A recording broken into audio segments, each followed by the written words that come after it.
નમસ્કાર, આપનું હાર્દિક સ્વાગત છે એજ્યુકેશન ઇન ગુજરાત ચેનલમાં. આજે આપણે ધોરણ 8માના સામાજિક વિજ્ઞાન વિષયનું જે નવો કોર્સ આવ્યો છે એમાં ચેપ્ટર 6 સ્વાતંત્ર્ય ચળવળો ઈસવીસન 1870થી ઈસવીસન 1947 સુધીની. આ વિડીયોમાં આપણે આ સ્વાધ્યાય પોથીના સોલ્યુશન શીખીશું. જો તમે ચેનલ પર નવા વ્યુઅર તો ચેનલ સબસ્ક્રાઈબ કરી લેજો, બેલ આઇકન પ્રેસ કરી દેજો જેથી શીખી શકો. સૌથી પહેલાં પ્રશ્ન પહેલો છે કે નીચેના દરેક પ્રશ્નના ઉત્તર માટે આપેલા વિકલ્પમાંથી સાચો વિકલ્પ શોધી તેનો ક્રમ અક્ષર પ્રશ્ન સામે આપેલા બોક્સમાં લખવાનો છે. એમાં પેટા પ્રશ્ન પહેલો છે કે હિન્દી રાષ્ટ્રીય મહાસભાની સ્થાપનામાં કયા નિવૃત્ત અંગ્રેજ અમલદારોનો ફાળો મહત્વનો છે? તો એ છે A.O. હ્યુમનનો. બીજો પ્રશ્ન છે હિન્દી રાષ્ટ્રીય મહાસભાના પ્રથમ અધિવેશનના પ્રમુખ કોણ હતા? તો હતા વ્યોમેશચંદ્ર બેનર્જી. ત્રીજો પ્રશ્ન કયા વાઇસરોએ ભાગલા પાડો અને રાજ કરોની નીતિ અપનાવી હતી? તો લોર્ડ કર્ઝન. ચોથો પ્રશ્ન લોર્ડ કર્ઝનને કયા પ્રદેશના 2 ભાગલા પાડ્યા હતા? તે પ્રદેશ હતો બંગાળ. પાંચમો પ્રશ્ન ભારતમાં ક્રાંતિકારી પ્રવૃત્તિઓના પ્રથમ પ્રણેતા કોણ હતા? તે હતા વાસુદેવ બળવંત ફટગે. છઠ્ઠો પ્રશ્ન 1857 એટલે કે પ્રથમ સ્વાતંત્ર્ય સંગ્રામ પુસ્તક કોણે લખ્યું હતું? તે લખ્યું હતું વિનાયક સાવરકરે. સાતમો પ્રશ્ન ક્રાંતિકારીઓ વચ્ચે સંપર્કનું માધ્યમ કોણ હતું? તે તો દુર્ગા ભાભી. આઠમો પ્રશ્ન કયા હત્યાકાંડને આદિવાસીઓના બલિદાનની ગૌરવશાળી ઘટના ગણવામાં આવે છે? તો છે માનગઢ હત્યાકાંડને. નવમો પ્રશ્ન ગાંધીજીએ બિહારમાં કયો સત્યાગ્રહ કર્યો હતો? તે કર્યો હતો ચંપારણ સત્યાગ્રહ. 10મો પ્રશ્ન બાજુમાં આપેલ ભારતના વિભાગીય નકશામાં નિર્દેશિત સ્થળ કયા ઐતિહાસિક બનાવની યાદ કરાવે છે? અમૃતસર. તો એ છે જલિયાવાલા બાગના હત્યાકાંડની યાદ અપાવે છે. 11મો પ્રશ્ન જલિયાવાલા બાગ કયા શહેરમાં આવેલ છે? તે આવેલ છે અમૃતસરમાં. 12મો પ્રશ્ન કયા ગામમાં બનેલા હિંસક બનાવને કારણે ગાંધીજીએ અસહકારનું આંદોલન મોકૂફ રાખવાની જાહેરાત કરી? તો ચોરી ચોરા ગામમાં જે હિંસક બનાવ બન્યો હતો એને લીધે ગાંધીજીએ અસહકારનું આંદોલન મોકૂફ રાખ્યું હતું. 13મો પ્રશ્ન છે નીચેના પૈકી કયા નેતાને લોકોએ સરદારનું બિરુદ આપ્યું હતું? તે હતા વલ્લભભાઈ પટેલને. 14મો પ્રશ્ન નીચેના પૈકી કયા નેતા પૂર્ણ સ્વરાજના આગ્રહી હતા? તે હતા જવાહરલાલ નહેરુ. 15મો પ્રશ્ન ભારતમાં પ્રથમવાર સ્વતંત્ર દિન ક્યારે ઉજવવામાં આવ્યો હતો? તે ઉજવવામાં આવ્યો હતો 26 જાન્યુઆરી 1930ના રોજ. 16મો પ્રશ્ન મીઠાના કાયદાનો સવિનયપણે ભંગ કરવા ગાંધીજીએ શું કર્યું હતું? તે કરી હતી દાંડી કૂચ. 17મો પ્રશ્ન ગુજરાતમાં ધરાસણા સત્યાગ્રહ દરમિયાન ગાંધીજીની ધરપકડ થતા સત્યાગ્રહની આગેવાની કોણે લીધી હતી? તે લીધી અબ્બાસ સાહેબ તૈયબજીએ. 18મો પ્રશ્ન સરહદના ગાંધીજીનું બિરુદ કોને મળેલું છે? તે મળેલ છે ખાન અબ્દુલ ગફાર ખાનને. 19મો પ્રશ્ન પ્રથમ વ્યક્તિગત સત્યાગ્રહી તરીકે કોની પસંદગી કરવામાં આવી હતી? તથા વિનોબા ભાવેની. પ્રશ્ન 20 છે સુભાષચંદ્ર બોઝે કયો રાજકીય પક્ષ સ્થાપ્યો હતો? તથા ફોરવર્ડ બ્લોકની રચના કરી. 21મો પ્રશ્ન વાઇસરોય લોર્ડ વેવેલ પછી વાઇસરોય તરીકે કોની નિમણૂક કરવામાં આવી હતી? લોર્ડ માઉન્ટ બેટનની. 22મો પ્રશ્ન અખંડ હિંદના 2 ભાગલા કરવાની યોજનાને કઈ યોજના કહે છે? કહે છે માઉન્ટ બેટન યોજના. બીજો પ્રશ્ન છે યોગ્ય શબ્દો વડે નીચેના વિધાનોની ખાલી જગ્યા પૂરવાની છે. પહેલી ખાલી જગ્યા છે અંગ્રેજ કેળવણીને લીધે ભારતમાં બુદ્ધિવાદીઓનો નાનો પરંતુ શક્તિશાળી વર્ગ ઊભો થયો. બીજી ખાલી જગ્યા રાષ્ટ્રવાદના વિકાસમાં વર્તમાનપત્રોનો ફાળો અવિસ્મરણીય હતો. ત્રીજું છે વાઇસરોય રીપને પસાર કરેલા ઇલ્બર્ટ બિલનો અંગ્રેજોએ સખત વિરોધ કર્યો હતો. ચોથી ખાલી જગ્યા વ્યોમેશચંદ્ર બેનર્જી હિન્દી રાષ્ટ્રીય મહાસભાના પ્રથમ અધિવેશનના પહેલા પ્રમુખ હતા. પાંચમી ખાલી જગ્યા સ્વરાજ મારો જન્મસિદ્ધ અધિકાર છે અને હું તેને લઈને જંપીશ. આ વિધાન લોકમાન્ય તિલકનું છે.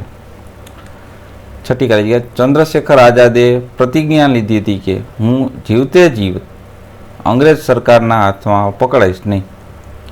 સાતમી ખાલી જગ્યા મદનલાલ ધીંગરા નામના ક્રાંતિકારીને વિલિયમ વાયલીની હત્યાના આરોપ પર ફાંસીની સજા થઈ હતી. આઠમી ખાલી જગ્યા માનગઢ હત્યાકાંડ એ આદિવાસીઓના બલિદાનની ગૌરવશાળી ઘટના ગણવામાં આવે છે. નવમી ખાલી જગ્યા છે ગોવિંદ ગુરુ ભગત ચળવળ ચલાવતા હતા. 10મી ખાલી જગ્યા છે ગાંધીજી ઈસવીસન 1915માં અમદાવાદમાં કોચરબ આશ્રમની સ્થાપના કરી હતી. 11મી ખાલી જગ્યા ગાંધીજીએ ડુંગળી ચોરનું બિરુદ મોહનલાલ પંડ્યાને આપ્યું. 12મી ખાલી જગ્યા વલ્લભભાઈ પટેલ ખેડા સત્યાગ્રહ દરમિયાન વકીલાત છોડીને દેશ સેવામાં જોડાયા.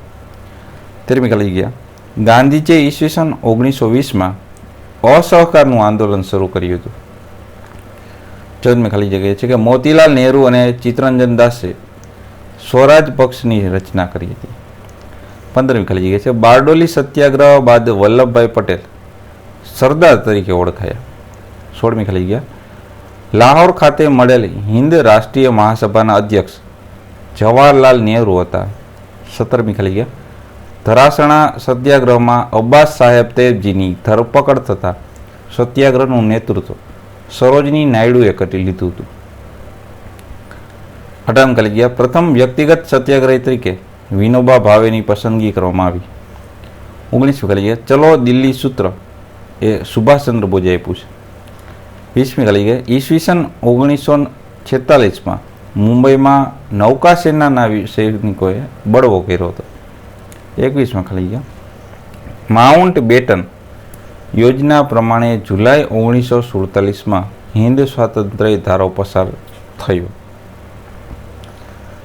ત્રીજો પ્રશ્ન છે નીચેના વિધાનમાંથી ખરા વિધાન સામે ખરા નિશાની અને ખોટા વિધાન સામે ખોટાની નિશાની કરવાની છે.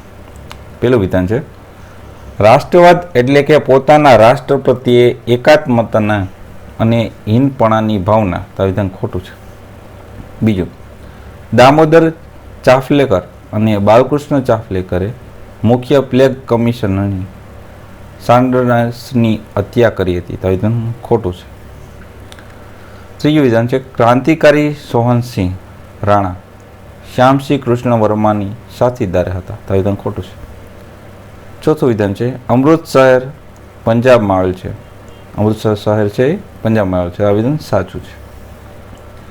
પાંચમું વિધાન છે જલિયાવાલા બાગમાં વસંત પંચમીના તહેવારને અનુલક્ષીને વધારે લોકો આવ્યા હતા. તો વિધાન ખોટું છે. છઠ્ઠું વિધાન જલિયાવાલા બાગના હત્યાકાંડના બનાવથી દુઃખી થયેલા ગાંધીજીએ કેસરે હિન્દનો ઇલકાબ ત્યજી દીધો. તો વિધાન સાચું છે. સાતમું વિધાન છે મહાત્મા ગાંધી અહિંસક સત્યાગ્રહમાં માનતા હતા. તો વિધાન સાચું છે. આઠમું વિધાન છે ચોરી ચોરા ગામમાં બનેલ હિંસક બનાવને કારણે ગાંધીજીએ બારડોલી સત્યાગ્રહ મોકૂફ રાખ્યો હતો. તો વિધાન ખોટું છે. નવમું વિધાન સાયમન કમિશનના બધા સભ્યો ભારતીય હતા. તો વિધાન ખોટું છે. 10મું વિધાન છે બારડોલી સત્યાગ્રહના સફળ સંચાલનથી વલ્લભભાઈ સરદાર કહેવાયા. તો વિધાન સાચું છે. 11મું વિધાન ગાંધીજીએ ગડીના અન્યાયી કાયદાનો ભંગ કરવા દાંડી યાત્રા કરી હતી. તો વિધાન ખોટું છે. 12મું વિધાન છે સુભાષચંદ્ર બોઝનો જન્મ બંગાળના કોલકાતા શહેરમાં થયો હતો. તો વિધાન ખોટું છે. 13મું છે કેપ્ટન મોહનસિંહે જાપાનમાં આઝાદ હિન્દ ફૌજની સ્થાપના કરી હતી. તો વિધાન ખોટું છે. ચોથો પ્રશ્ન છે બંધ બેસતા જોડકા જોડો અવિભાગના બ વિભાગ સાથે. ચંપારણ સત્યાગ્રહ તો મોતીહારીમાં. મોહનલાલ પંડ્યા તે કહેવાના હતા ડુંગળી ચોર. અસહકારનું આંદોલન તે ચોરા ચોરીમાં. અને સાયમન કમિશન તથા એમાં લાલા લજપતરાયનું અવસાન થયું હતું. બીજું જોડકું છે રોલેટ એક્ટ તો કાળો કાયદો કહેવાતો હોય, રોલેટ એક્ટ. જલિયાવાલા બાગ હત્યાકાંડ તો એ જનરલ ડાયરના નેતૃત્વમાંથી હતું. ગાંધીજી તો એ છે કેસરી હિન્દ, અને રવિન્દ્રનાથ ટાગોર તો એ તો નાઇટહુડ. ત્યારબાદ ત્રીજું જોડકું છે દાંડી કૂચ, ત્યાં એથી હતો સાબરમતી આશ્રમથી. ધરાસણા સત્યાગ્રહ તે તો સરોજની નાયડુએ કરેલો. ખાન અબ્દુલ ગફાર ખાન તે હતા સરહદના ગાંધી. વિનોબા ભાવે તે હતા વ્યક્તિગત સત્યાગ્રહી. પાંચમો પ્રશ્ન છે નીચેના પ્રશ્નના ઉત્તર 1-2 વાક્યમાં લખવાના છે. પહેલો પ્રશ્ન, પ્રજામાં રાષ્ટ્રીય એકતાની ભાવના ક્યારે જન્મે? એનો જવાબ છે જ્યારે પ્રજાને એમ લાગે કે તેઓ ભાવનાત્મક રીતે એક જ છે, તેમજ તેમના હિતો પણ એક જ છે તેવો ખ્યાલ આવે, ત્યારે તેમનામાં રાષ્ટ્રીય એકતાની ભાવના જન્મે. બીજો પ્રશ્ન, હિન્દી રાષ્ટ્રીય મહાસભાનું પ્રથમ અધિવેશન ક્યારે, ક્યાં અને કોના પ્રમુખ પદે મળ્યું હતું? તો જવાબ છે હિન્દી રાષ્ટ્રીય મહાસભાનું પ્રથમ અધિવેશન 28 ડિસેમ્બર 1885ના રોજ મુંબઈમાં ગોકુલદાસ તેજપાલ સંસ્કૃત પાઠશાળામાં વ્યોમેશચંદ્ર બેનર્જીના પ્રમુખ પદે મળ્યું હતું. ત્રીજો પ્રશ્ન, મવાળવાદી નેતાઓમાં કયા કયા નેતાઓનો સમાવેશ થતો હતો? તેનો જવાબ છે હિન્દી રાષ્ટ્રીય મહાસભાના મવાળવાદી નેતાઓમાં સુરેન્દ્રનાથ બેનર્જી, ગોપાલકૃષ્ણ ગોખલે, ફિરોજ શાહ મહેતા, વ્યોમેશચંદ્ર બેનર્જી, દાદાભાઈ નવરોજી, બદરુદ્દીન તૈયબજી, કેટી તેલંગા, દિનશા વાછા વગેરે નેતાઓનો સમાવેશ થતો હતો. ચોથો પ્રશ્ન, બાળ ગંગાધર તિલકે કઈ ઘોષણા કરી હતી? તેનો જવાબ છે બાળ ગંગાધર તિલકે ઘોષણા કરી હતી કે સ્વરાજ મારો જન્મસિદ્ધ અધિકાર છે અને હું તેને લઈને જ જંપીશ. પાંચમો પ્રશ્ન છે ભારતમાં ક્રાંતિકારી પ્રવૃત્તિના પ્રથમ પ્રણેતા કોણ હતા? તો ભારતમાં ક્રાંતિકારી પ્રવૃત્તિના પ્રથમ પ્રણેતા વાસુદેવ બળવંત ફડકે હતા. છઠ્ઠો પ્રશ્ન, કયા ક્રાંતિકારીઓએ હિન્દુ મુસ્લિમ એકતાનું ઉત્તમ ઉદાહરણ પૂરું પાડ્યું હતું? તેનો જવાબ છે રામપ્રસાદ બિસ્મિલ અને અશફાકુલ્લા ખા નામના ક્રાંતિકારીઓએ હિન્દુ મુસ્લિમ એકતાનું ઉત્તમ ઉદાહરણ પૂરું પાડ્યું હતું. સાતમો પ્રશ્ન, ભારતનો પ્રથમ તિરંગો રાષ્ટ્રધ્વજ એ ક્યારે અને ક્યાં ફરકાવવામાં આવ્યો હતો? તો ભારતનો પ્રથમ તિરંગો રાષ્ટ્રધ્વજ છે ઈસવીસન 1907માં જર્મનીના સ્ટુઅર્ટગાર્ડમાં યોજેલ બીજી આંતરરાષ્ટ્રીય સમાજવાદી પરિષદમાં ફરકાવવામાં આવ્યો હતો. આઠમો પ્રશ્ન છે ગોવિંદ ગુરુની સમાધિ આજે ક્યાં હયાતમાં છે? તેનો જવાબ છે ગોવિંદ ગુરુની સમાધિ આજે દાહોદ જિલ્લાના લીંબડી તાલુકામાં આવેલ કંબોઈ ગામમાં હયાત છે. નવમો પ્રશ્ન, ગાંધીજી ક્યારે અને ક્યાંથી ભારત પરત ફર્યા? તો જવાબ છે ગાંધીજી ભારતમાં ઈસવીસન 1915માં દક્ષિણ આફ્રિકાથી ભારત પરત ફર્યા. 10મો પ્રશ્ન, તીન કઠિયા પદ્ધતિ એટલે શું? તો જવાબ છે યુરોપીનો ચંપારણના ખેડૂતોને ખેતરની જમીનના 3/20 એટલે કે 20/3 ભાગ પર બળપૂર્વક ગળીની ખેતી કરવાની ફરજ પાડતા ગળીની ખેતીના આ પદ્ધતિને તીન કઠિયા પદ્ધતિ કહેવામાં આવતી. 11મો પ્રશ્ન, ગાંધીજીએ રોલેટ એક્ટનો કાળો કાયદો શા માટે કહ્યો? તેનો જવાબ છે રોલેટ એક્ટ મુજબ કોઈ પણ શંકાસ્પદ વ્યક્તિની ધરપકડ કરી શકાતી તેમજ તેના પર મુકદ્દમો ચલાવ્યા વિના જ દિવસો સુધી તેને જેલમાં પૂરી શકાતી. આથી ગાંધીજીએ રોલેટ એક્ટને કાળો કાયદો કહ્યો. 12મો પ્રશ્ન, રોલેટ એક્ટનો ભારતના લોકોએ શા માટે વિરોધ કર્યો? તેનો જવાબ છે રોલેટ એક્ટની જોગવાઈઓથી ભારતીયોનું વ્યક્તિ સ્વાતંત્ર્ય અને વાણી સ્વાતંત્ર્ય જેવા માનવ અધિકારો છીનવાઈ ગયા હતા. આથી જ રોલેટ એક્ટના ભારતના લોકોએ વિરોધ કર્યો હતો. 13મો પ્રશ્ન છે અસહકારનું આંદોલન કોણે અને ક્યારે શરૂ કર્યું? એનો જવાબ છે અસહકારનું આંદોલન ગાંધીજીએ ઈસવીસન 1920માં શરૂ કર્યું. 14મો પ્રશ્ન વલ્લભભાઈ પટેલ સરદાર સાથી કહેવાય? જવાબ છે વલ્લભભાઈ પટેલના કુનેહપૂર્વક નેતૃત્વ હેઠળ થયેલો બારડોલી સત્યાગ્રહ સફળ થયો. આમાં સત્યાગ્રહના સફળ સંચાલનથી વલ્લભભાઈ પટેલ સરદાર કહેવાયા. 15 પ્રશ્ન દાંડીકૂચ કોણે ક્યારે અને ક્યાંથી શરૂ કરી હતી?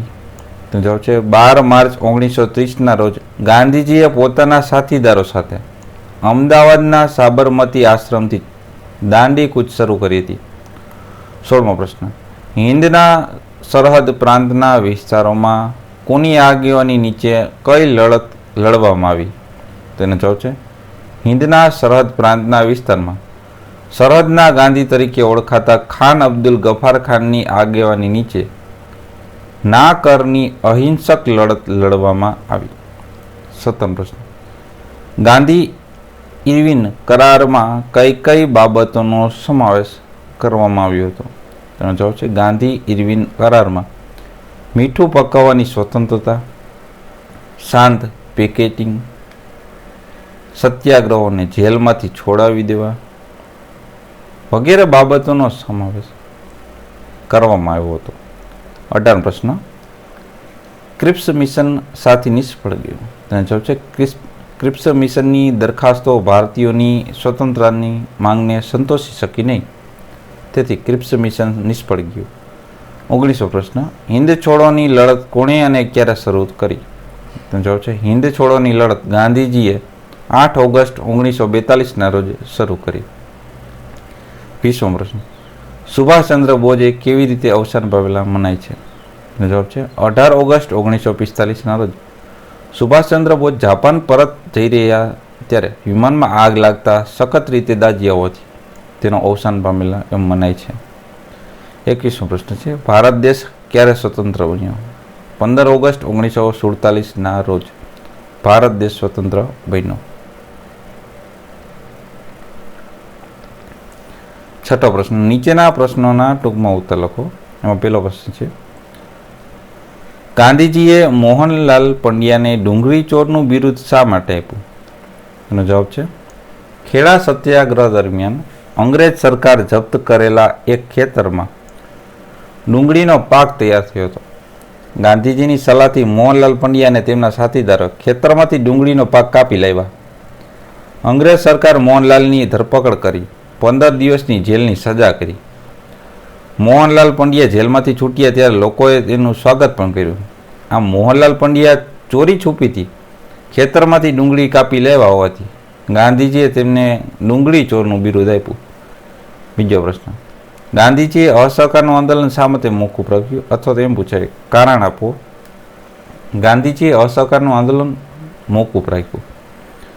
તેનો જવાબ છે ઈસવીસન 1922માં ઉત્તર પ્રદેશના ગોરખપુર જિલ્લાના ચોરી ચોરા ગામમાં ખેડૂતોના શાંત સરઘસ પર અંગ્રેજ પોલીસોએ ગોળીબાર કર્યો. તેથી ગુસ્સે થયેલા ગામ લોકોએ પોલીસ સ્ટેશન પર હુમલો કર્યો. તેમણે પોલીસ સ્ટેશનને આગ ચાપી. તેમાં 22 જેટલા પોલીસો અવસાન પામ્યા.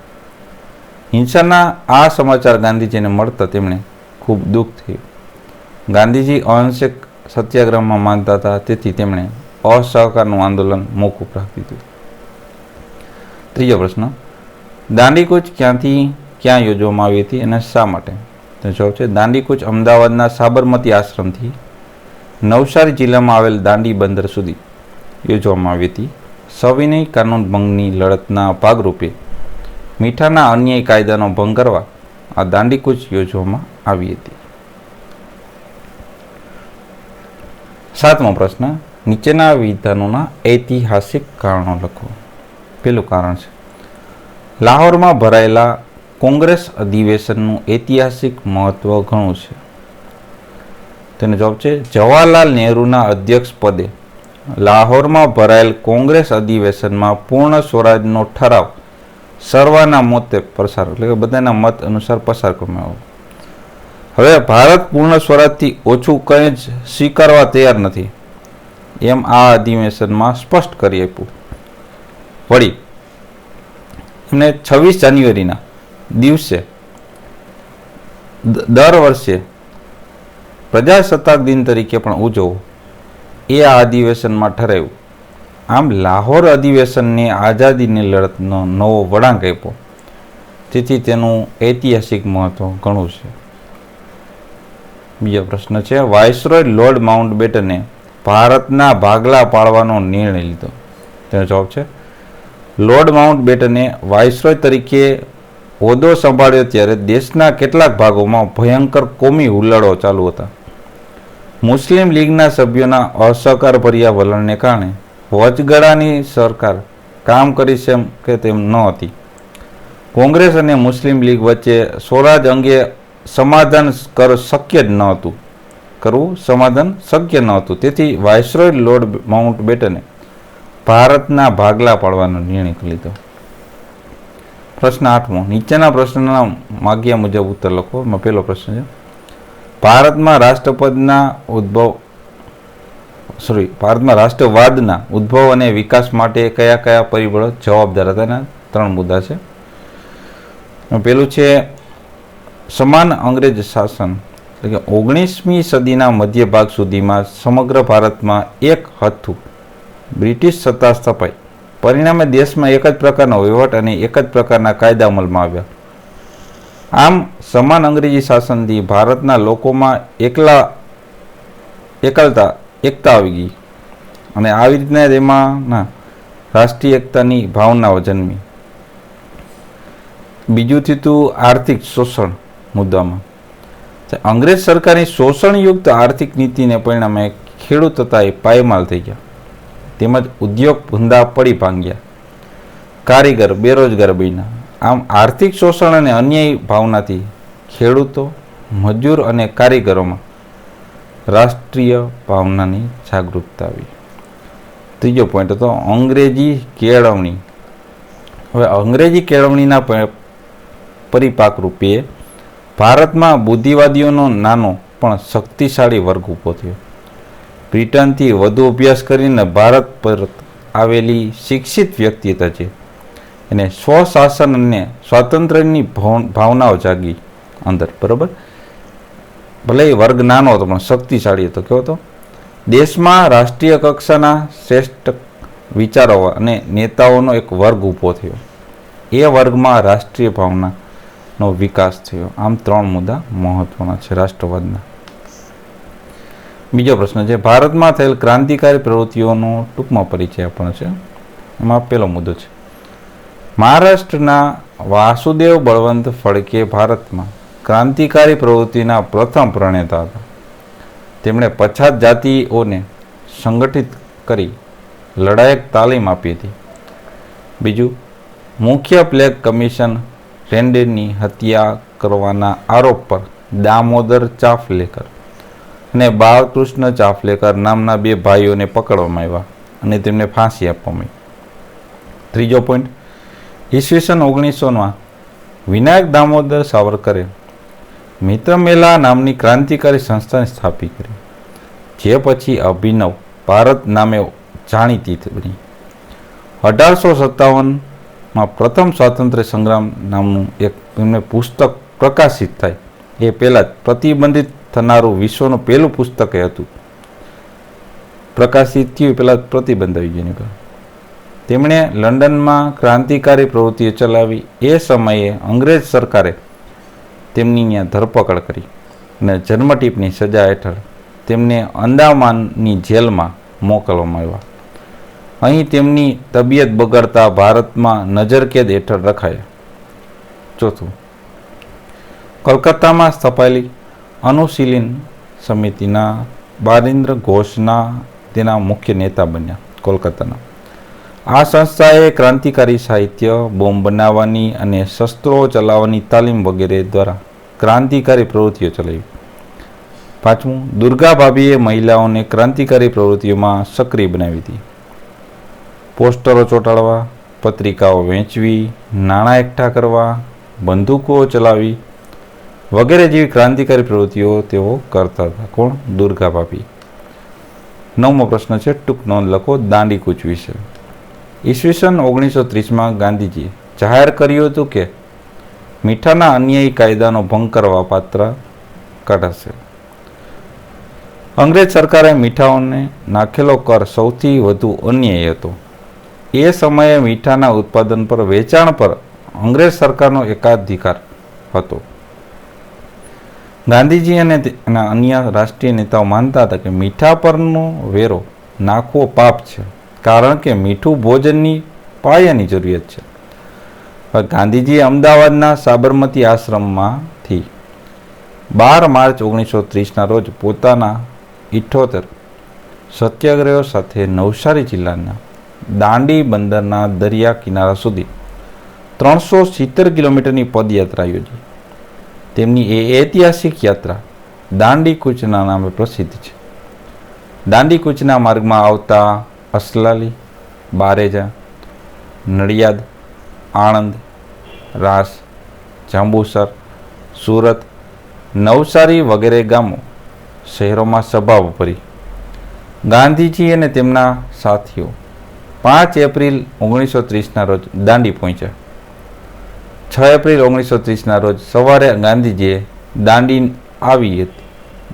દાંડીમાં આવ્યા હતા. અંગ્રેજ સરકારે હજારો સત્યાગ્રહીઓની ધરપકડ કરી, લડતને દબાવવાનો પણ પ્રયત્ન કર્યો, પણ ગાંધીજીની દાંડી કૂચની ગુજરાતની અને ભારતની પ્રજામાં અભૂતપૂર્વ જાગૃતિ અને એકતા એમાં પ્રગટ્યા. સમગ્ર દેશમાં મીઠાના કાયદાનો ભંગ કરવાના સત્યાગ્રહો શરૂ થયા. આ રીતના દાંડી કૂચ યોજાણી હતી. તો આ આપણે પાઠના અગત્યના પ્રશ્ન જો સ્વાધ્યાય પોથીનું સોલ્યુશન જોતા રહો એજ્યુકેશન ગુજરાત ચેનલ, શીખતા રહો. થેન્ક યુ, આભાર.